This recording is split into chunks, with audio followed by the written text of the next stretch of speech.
আসসালামু আলাইকুম সবাইকে। আমার একটা নিউজের কথা মনে পড়ছে। আজ থেকে বছর ২ আগে কলকাতার একজন মানুষ, তিনি পেশায় একজন শিক্ষক, ধর্মে সনাতন ধর্মাবলম্বী হিন্দু। তো তিনি আফগানিস্তান থেকে চলে আসছিলেন কলকাতাতে। আর সেই সময়ে তার সাথে কত সুন্দর বিহেভ করেছিল সেখানকার মানুষজন, এটা নিয়ে তিনি কথা বলছিলেন। কিন্তু এর মাঝেও দেখবা আমাদের দেশের কিছু মানুষ আছে যারা টক শোতে এসে বলবে, যারা নানা ভিডিওর মধ্যে এসে বলবে, আমরা তো চাইনি দেশটা পাকিস্তান হয়ে যাক, দেশটা আফগানিস্তান হয়ে যাক। আমরা তো চাইনি দেশটা একটা আফগানিস্তান হয়ে যাক, কাবুল হয়ে যাক, তালিবানি রাষ্ট্র হয়ে যাক। এই ধরনের কথাবার্তা বলছে। এই ধরনের মানুষরা যারা এই ধরনের কথাবার্তা বলে, তাদের মাঝে কিছু কমন ক্যারেক্টারিস্টিক্স আছে। প্রথমত দেখবা যে এরা হচ্ছে মোহাম্মদ জাফর ইকবালের সাথে এদের অনেক মিল পাবা। এদের নবী বলতে পারো মোহাম্মদ জাফর ইকবালকে, এই ভন্ডটাকে। তো এদের দেখবা যেমন জাফর ইকবালের লেখায় যেমন কিছু লেখা আমরা পেতাম সবসময় যে যদি একটু পহেলা বৈশাখে শাড়ি পরে না যায়, যদি একটু প্রেম না করে, একটু রবীন্দ্রসঙ্গীত না শুনে, মানে তাহলে কিভাবে বাঙালি হয়? এরকম একটা কথাবার্তা। হ্যাঁ? তাহলে এই যে এইরকম কথাবার্তা বা এইরকম চালচলন, আচ্ছা দেখো, তুমি যে কালচারের কথা বলো, ধরো আমি বাংলাদেশের কালচারের কথা বলছি। ঠিক আছে? নিজের নিজের কিন্তু মানে নিজের সমালোচনা করতে আমাদের জানতে হয়। তাই তো? নিজের সমালোচনা করতে আমাদের জানতে হয়। বাংলাদেশের কথা যদি বলো, বাংলাদেশের কালচার, ধরো আমরা যখন পাকিস্তানের কালচারের সাথে তুলনা করি, পাকিস্তানের সাথে কিন্তু আমাদের কালচার তুলনা করা হচ্ছে এটা পাপ। কেন পাকিস্তানের সাথে কালচার তুলনা করা পাপ? ধরো তুমি যদি কোক স্টুডিওর দিকে তাকাও, বাংলাদেশের কোক স্টুডিও বনাম পাকিস্তানের কোক স্টুডিও। আচ্ছা তুমি আমাদের দেশে একটা রাহাত ফতে আলী খান, একটা নুসরাত ফতে আলী খান তুমি দেখাও তো। আচ্ছা এত আমি ক্লাসিক সিঙ্গার বাদ দিলাম, তুমি একটা আতিফ আসলাম দেখাও তো আমার দেশে, মানে বাংলাদেশে। তুমি দেখাইতে পারবা? দেখাইতে পারবা না। তোমার কালচার কি? কালচার বলতে কি বুঝাচ্ছ? তুমি উচ্চাঙ্গ সঙ্গীতের কথা বলো, যেগুলো ধরো সুবীর নন্দীর গান বা এই ধরনের যেগুলো গান, এগুলো তো কেমনে তোমার কালচার হয়? উচ্চাঙ্গ সঙ্গীতের অরিজিন তো বাংলাদেশ না। বাউলের কথা বলবা, তো বাউলের অরিজিন তো শুধু বাংলাদেশ, তুমি ক্লেইম করতে পারো না। পশ্চিমবঙ্গে আমি জীবনে অনেকবার গিয়েছি। বীরভূম, ভারতে, যেখানে হচ্ছে শান্তিনিকেতন, অনেকবার গিয়েছি আমি শান্তিনিকেতনেও। তো বীরভূম হচ্ছে বাউলের আড্ডাখানা, আস্তানা। বাংলাদেশে এক জায়গাতে এত বাউল মনে হয় না কোথাও আছে। বীরভূমে যে পরিমাণ বাউল আছে, তুমি কিভাবে ক্লেইম করবে? আমরা আজকে এই আফগানিস্তান নিয়েই পড়বো। আমরা আজকে পড়বো এমন একজন মানুষের লেখা, সৈয়দ মুজতবা আলী না, তাকে আমরা হয়তোবা অনেকের মতো কোনো বাগী ট্যাগ দিতে পারবো না, শাহবাগী কিংবা তাকে মৌলবাদী কিছুই আমরা বলতে পারবো না। যিনি বাংলা সাহিত্যের একজন প্রথিতযশা লেখক এবং ক্ষণজন্মা লেখক। এত সুন্দর করে যে লেখা যেতে পারে, এত সুন্দর করে যে বলা যেতে পারে, সেটা শুধু সৈয়দ মুজতবা আলী লিখে দেখিয়েছেন। যখন শবনম বইয়ে মুজতবা আলী বললেন যে আমার বিরহে তুমি অভ্যস্ত হয়েও না, আমার বিরহে মানে আমি যে থাকবো না, ওই আমার না থাকাতে তুমি অভ্যস্ত হয়ে যেও। আমি চাই না তুমি অভ্যস্ত হও। তো আজকে আমরা সেটাই আজকে পড়াবো। গন্তব্য কাবুল, বাংলা প্রথম পত্র, আব্দুল্লাহ তোমাদের সামনে আছি। আর কথাবার্তা বাড়াবো না, চলে যাবো আমাদের ক্লাসে। হ্যাঁ, তোয়া একই জিনিস বারবার বারবার বারবার বারবার লিখেই যাচ্ছ, লিখেই যাচ্ছ, লিখেই যাচ্ছ। আমার মনে হয় না এমন কোনো কিছু করার কথা ছিল যেটা করা হয়নি। তুমি কোনো কিছু একটা মিস করেছো। তুমি একটু কাইন্ডলি রুটিনটা আরো ভালো মতো দেখো। আর বাংলা দ্বিতীয় পত্র নিয়ে তাসদিদ আমরা এই ক্লাসে কোনো কথা বলবো না, কারণ এটা Bangla first paper class. So আমরা এখন চ্যাটটা সহজ ভাষায় পজ করে দিব এবং সবাই খাতা কলম নিয়ে বসবা। আর গুরুত্বপূর্ণ যা যা আছে সেগুলো তোমরা নোট ডাউন করবা ফার্স্ট অফ অল। সেকেন্ডলি, তোমরা গুরুত্বপূর্ণ সবকিছু নোট ডাউন করার পাশাপাশি তোমাদের যা মনে হয় যে ধরো একটা প্রশ্ন করার মতো, সেটা একটু টুকে রাখবা। আমি প্রশ্নোত্তরের সময় দিব, তোমরা প্রশ্ন করবে। বাই দ্য ওয়ে, চোখে মুখে পানি দিয়ে নাও। হ্যাঁ, কারণ দেখা যায় যে অনলাইন ক্লাসে কিন্তু অনেক ঘুম আসে। ঘুমানো যাবে না, ঘুমানোর কোনো সুযোগ নাই। এই ঘুমাইতে ঘুমাইতে ক্লাস করা, এগুলো হবে না, এগুলোর মধ্যে নাই। হ্যাঁ, পোলাপান সাউন্ডটা মেবি কম একটু চেক করেছে। শ্রাবন্তী এই কথাটা বলেছে, একটু সবার কাছ থেকে জানতে চাইতো। হ্যাঁ, চ্যাটটা আমি রিজুম করেছি, আবার সবাই জানতো সাউন্ড কি ওকে, আমাকে কি স্পষ্ট দেখা যাচ্ছে, শোনা যাচ্ছে? তাহলে আমরা শুরু করে দিব আফগানিস্তানের গল্প। রেশমি বলছে ওর নাকি কোনো মেসেজ আমি পড়ি না। আচ্ছা আগে বলো, আগে বলো, সাউন্ড কি ক্লিয়ার আছে? হ্যাঁ, আমাকে ক্লিয়ার দেখা যাচ্ছে, ক্লিয়ার শোনা যাচ্ছে? ওকে, ওকে, ঠিক আছে, পারফেক্ট, পারফেক্ট। তাহলে আমরা ক্লাসটা শুরু করে দিই। সরি, কেন জানি খুব কাশি আসতেছে, গলাটা অনেক ড্রাই লাগতেছে। আমার পরিচয় আলাদা করে দেওয়ার কিছু নাই, আমি ক্লাস নেই, তোমরা আমাকে চেনো। সৈয়দ মুজতবা আলী জন্মেছিলেন 1904 সালে, মৃত্যুবরণ করেন 1974 সালে। সৈয়দ মুজতবা আলী জন্মেছিলেন 1904 খ্রিস্টাব্দের 13ই সেপ্টেম্বর আসামের করিমগঞ্জে। করিমগঞ্জ জায়গাটা হচ্ছে বাংলাদেশে না, এটা আসামে। ওখানের মানুষজন, ওটা একদম সিলেটের পাশে, একদম অবিকল আমাদের দেশ বাংলাদেশের সিলটি মানুষজনদের মতো কথা বলে, এবং ওখানকার মেজরিটি মানে বেশিরভাগ মানুষ কিন্তু মুসলিম করিমগঞ্জে। আমার পরিচিত আসামের অনেক মানুষজন আছে, ভাই ব্রাদার্স আছে, যেহেতু ভারতে অনেকবার গিয়েছি, নানাভাবে পরিচয় হয়েছে। তো করিমগঞ্জটা যদিও হয়তো বা বাংলাদেশের সাথে থাকলে সেটা আর আমার কাছে মনে হয় একটু পারফেক্ট দেখাতো। একে তো তারা মুসলিম, কথা বলে সিলটিদের মতো, তারাও তাদের বাসায় সিলটিদের মতো, সিলটি মানুষদের মতো ঘরে ঘরে লন্ডনী। তো এরপরেও অংশটা আমাদের হয় নাই, অংশটা ভারতের, তা আসামের অংশ মূলত। তো ওনার পৈতৃক নিবাস ছিল কোথায়? বৃহত্তর সিলেট জেলায়। পিতার নাম হচ্ছে সৈয়দ সিকান্দার আলী। মুজতবা আলীর শিক্ষা জীবনের অধিকাংশ সময় কেটেছে শান্তিনিকেতনে। শান্তিনিকেতনটা কোথায়? শান্তিনিকেতন হচ্ছে বোলপুরে। বোলপুরটা কোথায়? বোলপুরটা হচ্ছে বীরভূমে। বীরভূমে, বীরভূম জেলার বোলপুরে। এটা কই? এটা হচ্ছে ভারতের পশ্চিমবঙ্গে। শান্তিনিকেতনের প্রতিষ্ঠাতা কে? রবীন্দ্রনাথ ঠাকুর। তো বিশ্বভারতী বিশ্ববিদ্যালয় থেকে সৈয়দ মুজতবা আলী পড়াশোনা করেন, তার অনার্স শেষ করেন 1926 সালে। পরবর্তীতে জার্মানির বন ইউনিভার্সিটি থেকে তিনি পিএইচডি ডিগ্রি অর্জন করেন। আফগানিস্তানের কাবুলে কৃষি বিজ্ঞান কলেজে তিনি কিছুদিন অধ্যাপনা করেন। দেশে বিদেশে বহু স্থানে তিনি কর্মসূত্রে গিয়েছেন। আর অনেক ভাষায় তার দক্ষতা ছিল, তার মধ্যে ছিল আরবি, ফার্সি, সংস্কৃত, ফরাসি, জার্মান এবং আরো বেশ কয়েকটা ভাষা। আর রবীন্দ্র সাহিত্যের প্রতি তার অনেক বড় ভালোবাসা ছিল। তার আরেকটা বিষয়ে একটা পাণ্ডিত্য ছিল, এটা আমরা অনেকেই জানি না, সেটা হলো কম্পারেটিভ রিলিজিয়ন বা তুলনামূলক ধর্মতত্ত্ব, যেটা আমরা কোথায় দেখতে পাই? ডক্টর জাকির নায়েকের স্পিচে দেখতে পাই, তাই না? তিনি যখন একটা ধর্মের সঙ্গে আরেকটা ধর্মের তুলনা করছেন বা কথা বলছেন, কখনো ক্রিশ্চিয়ানিটি, কখনো মানে কখনো খ্রিস্টান ধর্ম নিয়ে, কখনো ইহুদি ধর্ম নিয়ে, কখনো হিন্দু ধর্ম নিয়ে, কখনো বা বৌদ্ধ কিংবা মুসলিম ধর্ম, ইসলাম ধর্ম নিয়ে। তো সাহিত্যিক সৈয়দ মুজতবা আলীকে নিয়ে কথা বললে কথা শেষ হবে না, কিন্তু শেষ করছি তার মৃত্যুর কথা দিয়ে। 1974 খ্রিস্টাব্দের 11ই ফেব্রুয়ারি ঢাকায় তিনি মৃত্যুবরণ করেন। আমরা উনার উল্লেখযোগ্য বেশ কয়েকটা গ্রন্থের নাম এখানে দেখতে পাচ্ছি, সৈয়দ মুজতবা আলী। এবারে আমরা গল্প পাঠে চলে যাচ্ছি। বিশ্বম্বর ভাই, আমাকে একটু কাইন্ডলি 1 কাপ গ্রিন টি দিয়েন ভাই। হ্যাঁ, থ্যাংক ইউ ভাই।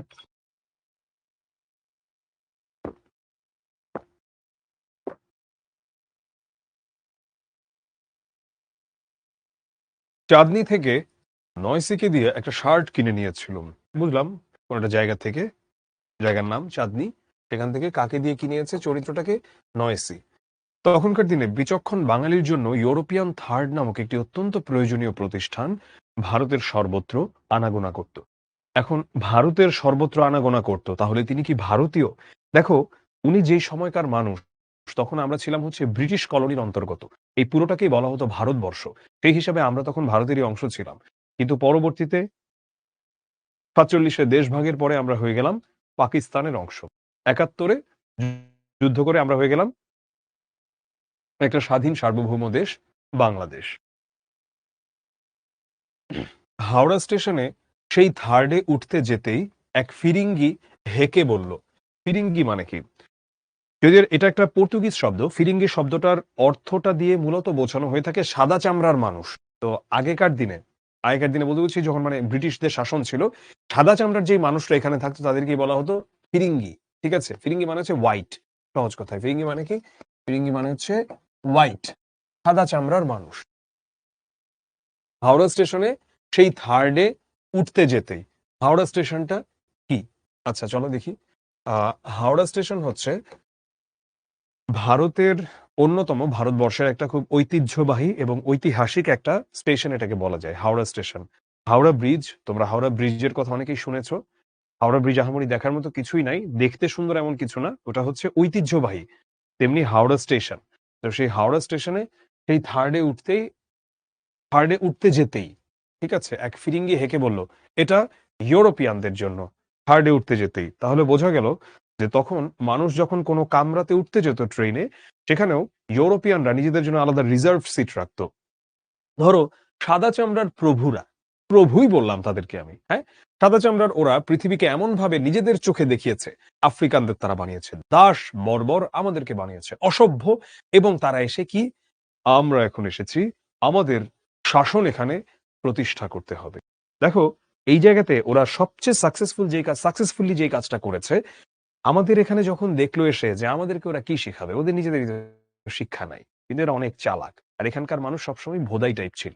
তো কাজটা করলো কি, ওরা এমন একটা বিশ্বাস আমাদের মধ্যে ঢোকানো শুরু করলো যে ওরা যেই কাজটা করে সেটা হলো গিয়ে স্মার্ট কাজ, আমরা যেই কাজটা করি সেই কাজটা হচ্ছে হ্যাত কাজ, বা এই কাজটা হচ্ছে একটা নিচু নিচু মানের কাজ।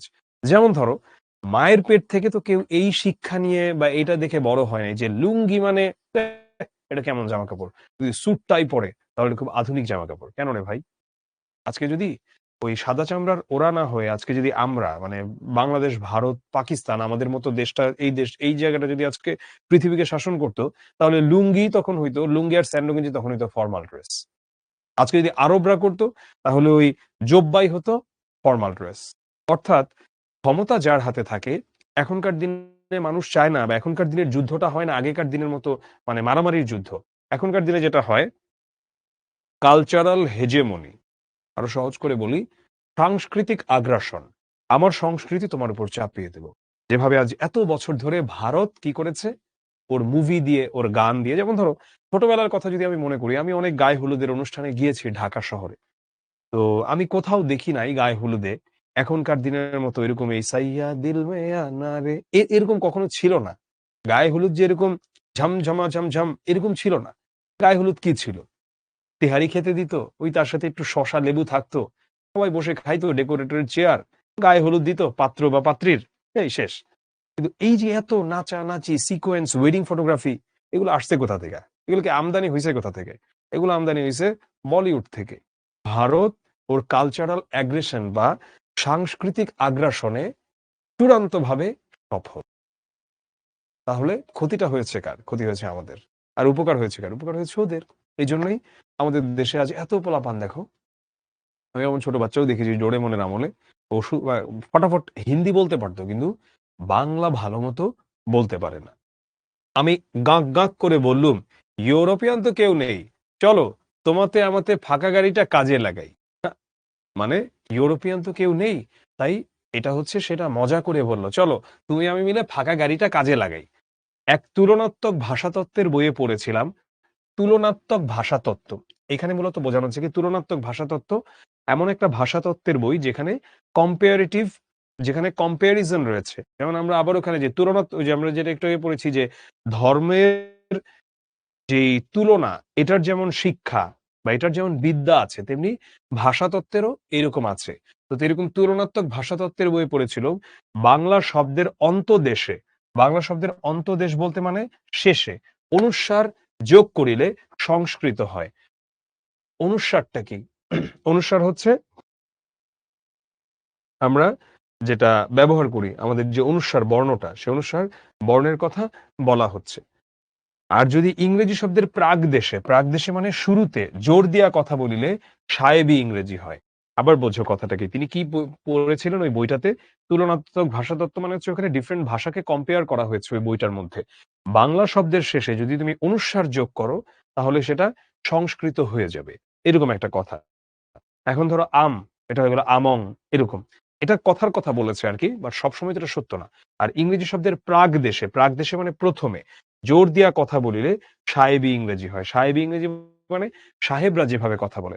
যেমন আমি যদি বলি যে ইউ ক্যান এন্টার দেয়ার, বললাম যে ইউ কান্ট এন্টার দেয়ার, মানে ইউ কান্ট এন্টার দেয়ার, তার মানে ওই বইয়ের কথা অনুযায়ী এভাবে সাহেবরা ইংরেজি বলে থাকে। অর্থাৎ পয়লা সিলেবলে মানে প্রথম যেটা প্রথম যেই সিলেবলটা, আমি আশা করি তোমরা সিলেবল বোঝো। এখন যদি আমার ইংরেজি গ্রামার ক্লাস নিতে হয় তাহলে ওটা দুঃখজনক। পয়লা সিলেবল বলতে সহজ কথায় উচ্চারণ করা হচ্ছে শব্দের যে প্রথম অংশটা সেটা। পয়লা সিলেবলে অ্যাকসেন্ট দেওয়া খারাপ রান্নায় লঙ্কা ঠেসে দেওয়ার মতো, সব পাপ ঢাকা পড়ে যায়। পয়লা সিলেবলে অ্যাকসেন্ট দেওয়া মানে প্রথম অংশটাতেই জোর দেওয়াটা খারাপ রান্নায় লঙ্কা ঠেসে দেওয়ার মতো। একটা বাজে রান্নায় যদি তুমি লঙ্কা দাও বা মরিচ দাও, সেটার মতো হয়ে যায়, সব পাপ ঢাকা পড়ে যায়। কেন বাজে রান্নায় সব পাপ ঢাকা পড়ে যায়? তার কারণ ধরো রান্নাটা খুব খারাপ হয়েছে, এখন ওটা তুমি এত কাঁচামরিচ দিলা, ওটা দিলা ঝাল বানায়, তাহলে তো সব পাপ ঢাকা পড়ে গেল। রান্না ভালো হয়েছে এই খারাপ হয়েছে ওটা তার বোঝার কোনো উপায় নেই। এইটাও তাই, যে বলতেছে তোমার উচ্চারণ যেমনই হোক না কেন, তো পয়লা সিলে বলে মানে ফার্স্ট অংশতে যদি তুমি অ্যাকসেন্ট দেওয়া, অ্যাকসেন্ট মানে হচ্ছে যেই ভাষায় কথা বলা হয়, যেই ভাষায় বলবো না, যেই ভাবে। অ্যাকসেন্ট কি? এখন ধরো ব্রিটিশরা একভাবে কথা বলে, এটা একটা অ্যাকসেন্ট। আমেরিকানরা একভাবে কথা বলে, এটা একটা অ্যাকসেন্ট, সবগুলো কিন্তু ইংরেজি। আবার ওইদিকে অজিরা মানে যারা অস্ট্রেলিয়ান মানুষ, তারা একভাবে ইংলিশ বলে, এটা আরেকটা অ্যাকসেন্ট। এগুলো আর কি, এটাকে অ্যাকসেন্ট বলে। সোজা বাংলায় এরই নাম গাক গাক করে ইংরেজি বলা। ফিরিঙ্গি তালতলার নেটিভ। আচ্ছা বুঝলাম, ওখানকার নেটিভ মানে নেটিভ মানে হচ্ছে ওখানেই থাকে। কাজেই আমার ইংরেজি শুনে ভারী খুশি হয়ে জিনিসপত্র গোছাতে সাহায্য করলো। ফিরিঙ্গি তালতলার নেটিভ, আচ্ছা যেহেতু ইংরেজিতে বলেছে কথাটা সে ওখানে, যে যেহেতু ইউরোপিয়ান কেউ নেই তাহলে চলো আমরা দুজন মিলেই এটাকে একটু কাজে লাগাই, তুমি আমার মালপত্রগুলো একটু ওঠাতে সাহায্য করো। তো ফিরিঙ্গি যেহেতু নেটিভ মানে ওখানকার স্থানীয়, তো এই ইংরেজিটা শুনে খুব খুশি হয়ে জিনিসপত্র গোছাতে সাহায্য করলো। কিন্তু এদিকে আমার ভ্রমণের উৎসাহ ক্রমেই চুপসে আসছিল। এতদিন পাসপোর্ট জামা কাপড় জোগাড় করতে ব্যস্ত ছিল, অন্য কিছু ভাববার ফুরসত পাইনি। ফুরসত মানে হচ্ছে সুযোগ। গাড়ি ছাড়ার সঙ্গে সঙ্গেই প্রথমে যে ভাবনা আমার মনে উদয় হলো সেটা অত্যন্ত কাপুরুষ জনচিত। মানে কি, একদম কাপুরুষের মতো। মনে হলো আমি একা, মনে হলো আমি একা ভ্রমণে যাচ্ছি। ফিরিঙ্গিটি লোক ভালো, আমাকে গুম হয়ে শুয়ে থাকতে দেখে একদম মানে শুয়েছিল, বলল এত মনমরা হলে কেন? Going fur. গোয়িং ফার মানে কি? এটা একটা ইংরেজি বাক্য, হ্যাঁ, গোয়িং ফার নাকি তুমি অনেক দূরে যাচ্ছ নাকি, এটা জিজ্ঞেস করলো। Going far. দেখলুম ভিলিতি কায়দা জানে, কায়দা জানে মানে আরে কথা বলার স্টাইল জানে এই ভিলিতি। ওয়্যার ইউ গোয়িং বললো না, দেখছো, ওয়্যার ইউ গোয়িং, এটা তো আমি উত্তর নাও দিতে পারি। আমি বললাম গোয়িং ফার, দূরে যাচ্ছেন নাকি? তাহলে তুমি আমাকে জিজ্ঞেস করলে যে স্যার আপনার বাসা কোথায়? তখন আমি বললাম না, আমি বললাম স্যার আপনার বাসাটা কি ঢাকার ধানমন্ডির ওই দিকে না? তখন আমি বললাম আরে না, আমার বাসাটা ধানমন্ডির ওই দিকে না, আমার বাসা ঢাকার খিলগাঁওয়ের ওই দিকে। এই যে দেখো কিভাবে আমরা একটা তথ্যকে বের করে ফেলি। তো এটা হচ্ছে কথার কায়দা জানা, ওই বিলিতি কথার কায়দা জানে। তা সে যাই হোক, সাহেবের সঙ্গে আলাপচারিতা আরম্ভ হলো, তাতে লাভও হলো। সন্ধ্যা হতে না হতেই সে প্রকাণ্ড এক চুবড়ি খুলে বলল, চুবড়ি মানে হচ্ছে খাবার, খাবারের মানে ব্যাগের, তার ফিয়াসে নাকি, এখানে আসলে মূলত ফিয়াসে বলতে বোঝানো হচ্ছে তার সহধর্মিণী, তার স্ত্রী বা তার পার্টনার উৎকৃষ্ট ডিনার তৈরি করে সঙ্গে দিয়েছে, এবং তাতে নাকি একটা পুরাদস্তুর পল্টন পোষা যায়। পল্টন পোষা যায় বলতে মূলত বোঝায়, পল্টন শব্দটা ব্যবহৃত হয় মিলিটারিদের ক্ষেত্রে, প্লাটুন। ধরো অনেক সহজ কথায় পল্টন পোষা যায় বলতে মিলিটারির প্লাটুন যদি তুমি এখন নাও বুঝে থাকো, বোঝাচ্ছে অনেক মানুষকে একসাথে খাওয়ানো যাবে যে পরিমাণ খাবার এখানে। আমি আপত্তি জানিয়ে বললুম যে আমিও কিছু কিছু সঙ্গে এনেছি, তবে সে নিতান্ত নেটিভ বস্তু। মানে নেটিভ বস্তু মানে একদম ভারতীয় খাবার, হয়তো বড্ড বেশি ঝাল। তুমি ওয়েস্টার্ন মানুষদেরকে আমাদের এখানকার যাই খাওয়াবা না কেন তার কাছে মনে হবে অনেক স্পাইসি, অনেক ঝাল, মানে অনেক মশলাদার, অনেক ঝাল। কারণ ওরা খাবারে এত মশলা দেয় না। মশলা কি হেলদি কিনা, অফকোর্স একটা মিনিমাম অ্যামাউন্টে দিলে মশলা অবশ্যই হেলদি, আবার খুব বেশি মশলা দিলে সেটা হেলদি না। তো ওরা দেখা যায় যেহেতু এত মশলা দেয় না, তাই আমাদের খাবার খেলে ওদের ঝাল লাগে, আবার অনেকের খুব দ্রুত পেট খারাপও হয়ে যায়। এই জন্য এই কথাটা তিনি আগেই বলে নিচ্ছেন যে নেটিভ বস্তু হয়তো বড্ড বেশি ঝাল। তো খানিকক্ষণ তর্কাতর্কির পর স্থির হলো সবকিছু মিলিয়ে দিয়ে ব্রাদারলি ডিভিশন করে আলা কার্ট ভোজন, যার যা খুশি খাবে। আচ্ছা, এটা মানে কি? এই আলা কার্ট ভোজন আর ব্রাদারলি ডিভিশন দিয়ে এটার মানে কি? আমি তোমাদেরকে একটু টিকাতে নিয়ে যাই। এখানে আসলে এত জিনিসপাতি আছে টিকাতে, তাই কিছু জিনিস আসলে একটু না দেখলেই না। আলা কার্ট, আলা কার্তে এটা একটা ফরাসি শব্দ, যার মানে হচ্ছে খাদ্য তালিকা অনুযায়ী। ঠিক আছে? হুম, খাদ্য তালিকা অনুযায়ী আলা কার্তে।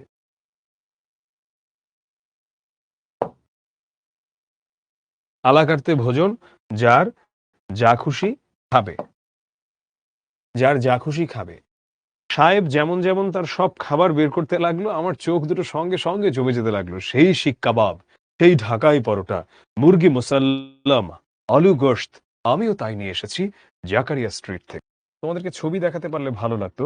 জাকারিয়া স্ট্রিটে আমি গত ২ বছর আগেই গিয়েছিলাম, যখন আমরা বিশ্বকাপ দেখতে যাই। তো তখন শিখতে আমাদের সঙ্গে আমাদের আগের যে কলিগ ছিল, আমাদের আরিফ ভাই, মাসরুর ভাই, তারাও ছিলেন তখন। তো আমার কিছু বন্ধু-বান্ধবও গিয়েছিল। আমার একটা স্টুডেন্টও গিয়েছিল। অনেক আগে পড়াতাম ওকে আমি। অনেক বছর আগে, আজ থেকে প্রায় ৭-৮ বছর আগে। সো খুব ভালো লেগেছিল। জাকারিয়া স্ট্রিটে আমরা একসাথে খেলাম। খাবার-দাবারগুলো অপূর্ব ছিল। মানে টেস্ট, এটা বলাই বাহুল্য। সেই জাকারিয়া স্ট্রিটের কথাই বলা, সেটা কলকাতাতে। এখানে মূলত অনেক আরাবিয়ান খাবার বলতে মুসলিম খাবার পাওয়া যায়। কাবাব-টাবাব এগুলো পাওয়া যায় এবং বেশ টেস্টি। কিন্তু আমার কাছে সত্যিকার অর্থে বাংলাদেশের চেয়ে টেস্টি মনে হয়নি। বাংলাদেশের খাবার আরো টেস্টি। এনিওয়ে, আমি এখন চ্যাপ্টার রিজিউম করে দিচ্ছি। তোমাদের কাছ থেকে জানতে চাই ক্লাসটা যেভাবে পড়াচ্ছি তোমাদের কাছে কেমন লাগছে? তোমরা ঠিকঠাক বুঝতে পারছো কিনা? বলো।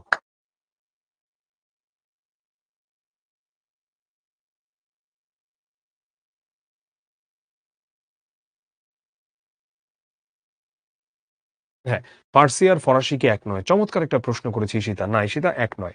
ফরাসি মানে হচ্ছে ফ্রেঞ্চ, যারা ফ্রান্স সেটা হচ্ছে ফরাসি।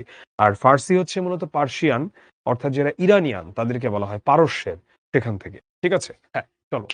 সবসময় শুধু সায়েন্সের কঠিন বিষয় সলভ করলেই চলবে না। মাঝে মধ্যে এগুলোও লাগে। আচ্ছা, বাই দ্য ওয়ে, এই কখন নামাজের ব্রেকটা দিলে তোমাদের জন্য ভালো হয় বলো তো? ৫টা ১০ বাজে। হ্যাঁ? কখন নামাজের ব্রেকটা দিলে ভালো হয়? বলো তো আমাকে।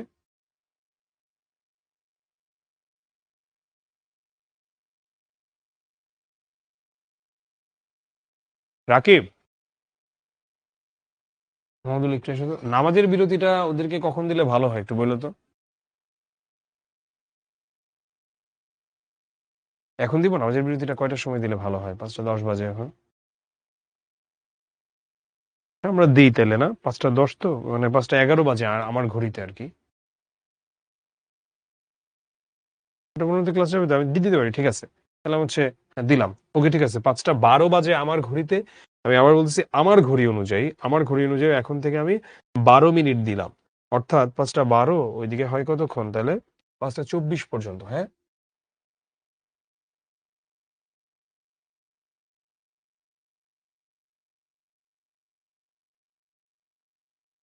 ৫টা ২৪ পর্যন্ত বিরতি।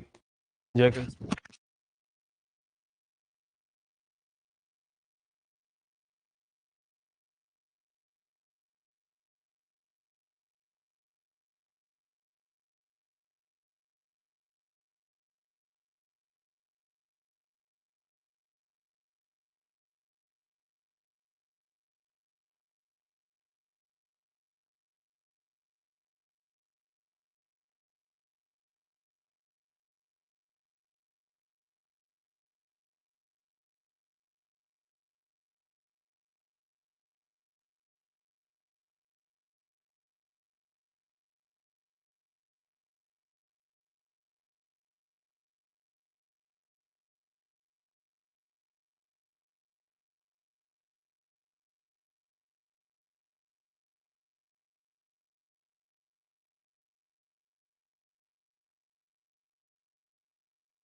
একজন জিজ্ঞেস করেছে ৯ শিকে দিয়ে কি বুঝিয়েছে, মানুষ না টাকা নাকি ব্যক্তি?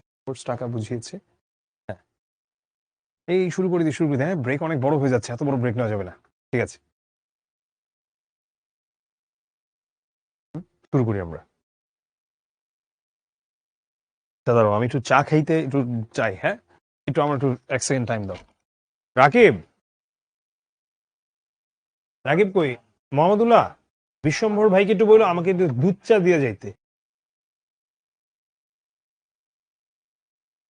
আরে আর আজকে মিয়া বইলো না, তোমরা ক্লাস নিতে নিতে আজকে অবস্থা কি যে হবে জানি না।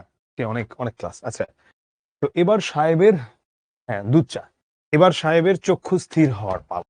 কোন সাহেবের চক্ষু স্থির? যেই সাহেবের সঙ্গে ফিরিঙ্গির সঙ্গে ও হচ্ছে আছে ওই হার্ডে, কামড়াতে। কোথায় সেটা? ট্রেনে।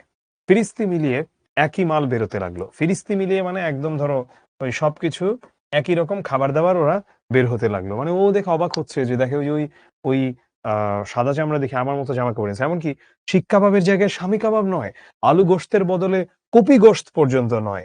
আমি বললুম মানে একই খাবার দুইজনেরই। আমি বললাম ব্রাদার, আমার ফিয়ান্সে নেই, এসব জাকারিয়া স্ট্রিট থেকে কেনা। একদম হুবহু একই স্বাদ। সাহেব খায় আর আনমনে বাইরের দিকে তাকায়। ধরো ট্রেনের জার্নি, যেমন ট্রেনের জার্নি তো মজাই অন্যরকম। তো আমারও আবছা আবছা মনে পড়লো যখন সওদা করছিলুম, ব্যবসা করছিল, তখন যেন এক গাবদা গাবদা ফিরিঙ্গি মেমকে হোটেলে যা পাওয়া যায়, গাবদা গাবদা মানে বেশ মোটা, যা পাওয়া যায় তাই কিনতে দেখেছি। ফিরিঙ্গিকে বলতে যাচ্ছিলুম তার ফিয়াসের একটা বর্ণনা দিতে, কিন্তু থেমে গেলুম। মানে বোঝাচ্ছে যে যখন তিনি মানে তার নিজের অভিজ্ঞতাও বর্ণনা করলে, তিনি এরকম একবার একটা হোয়াইট মোটা সোটা একটা মহিলাকে দেখেছিলেন, সেই ভদ্রমহিলাও হোটেলে যা পাওয়া যায় খাবার তাই কিনছিল। তো ভোর কোথায় হলো মনে নেই। জুন মাসের গরম পশ্চিমে গৌরচন্দ্রিকা করে নামে না। ৭টা বাজতে না বাজতেই চরচর করে টেরচা হয়ে গাড়িতে ঢোকে, আর বাকি দিনটা কিরকম করে কাটবে তার আভাস তখনই দিয়ে দেয়। কি বললো এখানে কথাটা? এখানে এটাই বোঝালো যে জুন মাসের অনেক গরম। তো ভোর কোথায় হলো সেটা ওর মনে নেই। ওর মনে নেই কারণ ও তো হচ্ছে তোমার এখানে কি বলবো, ও তো হচ্ছে তোমার আছে এখন একটা ট্রেনে। তো ওর আসলে এটা ওর মনে নাই যে ভোর কোথায় হলো। একটা সেকেন্ড দাঁড়াও।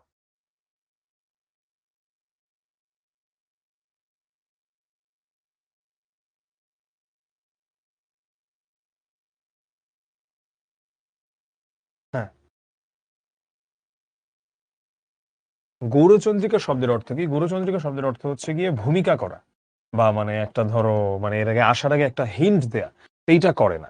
জুন মাসের গরম পশ্চিমে গৌরচন্দ্রিকা করে নামে না, মানে কোনো ভূমিকা টুমিকা দিয়ে না, মানে জাস্ট থাপ করে গরম নেমে যায়।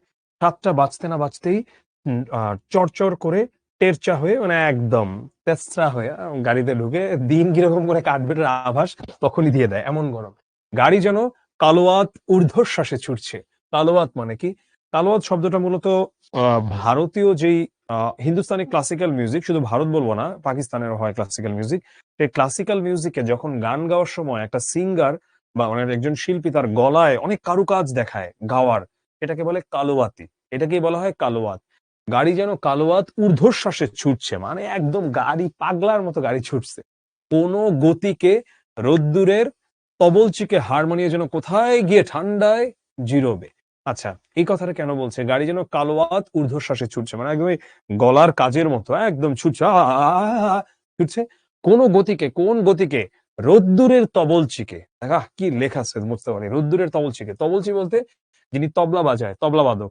রোদ্দুরের তবলচিকে মানে এমন ভাবে ছুটছে গাড়িটা, রৌদ্রের যে তবলাবাদক তাকে যেন হার মানিয়ে কোথায় গিয়ে ঠান্ডায় জিরোবে।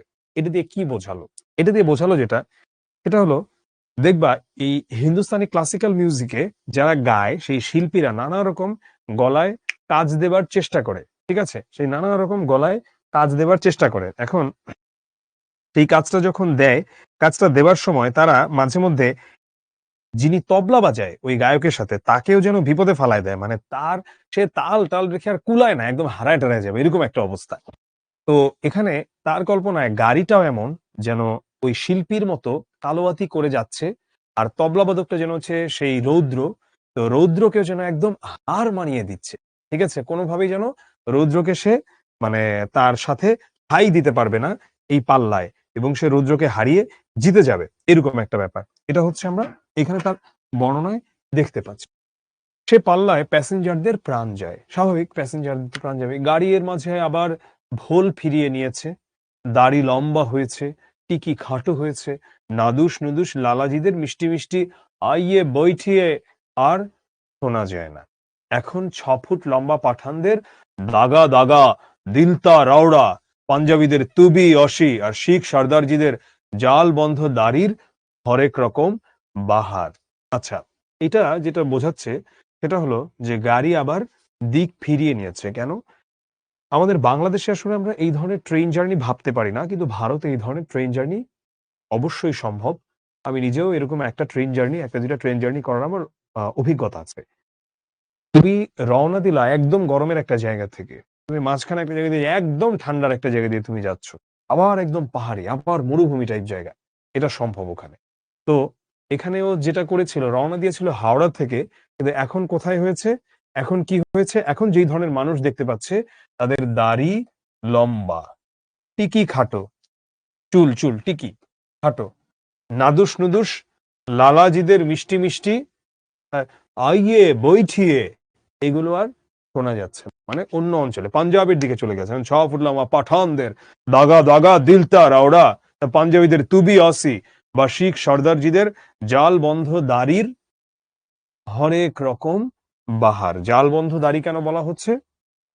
এখানে তাদের যে ড্রেস, তাদের ড্রেসটাকে উদ্দেশ্য করে এমন ভাবে বলা হচ্ছে। কারণ এখন পাঞ্জাবের দিকে চলে যাচ্ছে। সামনের বুড়ো সর্দারজি প্রথম আলাপ আরম্ভ করলেন, গোয়িং ফার, গোয়িং ফার নয়, সোজাসুজি কাহা যাইয়েগা। আমি ডবল তসলিম করে সবিনয় উত্তর দিল। ভদ্রলোক ঠাকুরদার বয়সী আর জবরজং দাড়ি গোফের ভিতর অতি মিষ্ট মোলায়েম হাসি। এখন এই যে পাঞ্জাবি, পাঞ্জাবি তো শুধু ভারতে নাই, পাঞ্জাবি হচ্ছে পাকিস্তানেও আছে। তো আমার পাঞ্জাবিদের সঙ্গে মেশার অভিজ্ঞতা, আমি 9 দিন ছিলাম ভারতের দিল্লিতে, আগ্রাতে। তো তখন আমি বেশ কিছু পাঞ্জাবির সাথে আমার পরিচয় হয়, এবং আমি 2টা জায়গাতে ছিলাম। সেখানে যে জায়গার মালিক তিনি ছিলেন হচ্ছে শিখ পাঞ্জাবি। তো সেই পাঞ্জাবি যারা, তাদের হচ্ছে একটা বিষয় আমরা দেখেছিলাম, সেটা হচ্ছে যে সেই পাঞ্জাবিদের যে বিহেভিয়ার, সেটা খুবই চমৎকার। খুবই চমৎকার মানে খুবই চমৎকার। তো তাদেরকে দেখলে কিছুটা কিম্ভূত কিমাকার মনে হতে পারে যে এরকম দাড়ি কেন, বা শিখদের এরকম টুপি পরে আছে কেন। কিন্তু তাদের আচার আচরণ যখন তুমি দেখবা, তখন মনে হবে যে এত মোলায়েম, এত মিষ্টি। তো তিনি ডিরেক্ট বললেন যে গোয়িং ফার, ওই ওই ফিরিঙ্গির মতো বললেন না, সোজা জুড়ে কাহা জায়েগা, মানে কই যাও। তো ডবল তসলিম করে, মানে একদম সবিনয় উত্তর করে বলল। ভদ্রলোক যেহেতু ঠাকুরদার বয়, একদম দাদার বয়সের, জবরজং দাড়ি গোফের ভিতর অতি মিষ্ট মোলায়েম হাসি, জিজ্ঞাসা করলেন, পেশাওয়ারের কাউকে চিনি? পেশাওয়ার মানে পেশওয়ারের কথা বলা হচ্ছে, পাকিস্তানের না। হোটেলে উঠবো। বললুম, বন্ধুর বন্ধু স্টেশনে আসবেন, তবে তাকে কখনো দেখিনি। তিনি যে আমাকে কি করে চিনবেন সে সম্বন্ধে ঈষৎ উদ্বেগ আছি। সর্দারজি হেসে বললেন, কিছু ভয় নেই, পেশাওয়ার স্টেশনে এক গাড়ি বাঙালি নামে না। আপনি 2 মিনিট সবুর করলেই তিনি আপনাকে ঠিক খুঁজে নেবেন। মানে বলছে যে পেশোয়ারের স্টেশনে নেমে ভয়ের কোনো কারণ নাই, অনেক বাঙালি ওখানে নামে না, তোমাকে দেখেই তোমার ফ্রেন্ড চিনে ফেলতে পারে। কারণ পাঞ্জাবিদের মাঝখানে যখন আমি গিয়ে দাঁড়াই, আমার দেখেই চিনবে। আমি তো ওনাদের মতো না, এত লম্বাও না, এরকম দাড়িও নাই আমার, আমি তাদের মতো জামা কাপড়ও পরি না। আমি সাহস পেয়ে বললাম, তা তো বটেই, তবে কিনা শার্ট পরে এসেছি। সর্দারজি এবার অট্টহাস করে বললেন, শার্টে যে 1 ফুট জায়গা ঢাকা পড়ে, তাই দিয়ে মানুষ মানুষকে চেনে নাকি? আচ্ছা, এই যে শার্ট পরে এসেছে, কারণ শার্টটা তো তাদের ড্রেস না। তো এটার কথাই বলা হচ্ছে যে শার্টে তো অল্প ঢাকা পড়ে মানুষের শরীর। এটা দিয়ে কি একজন আরেকজনকে আদৌ চিনতে পারে?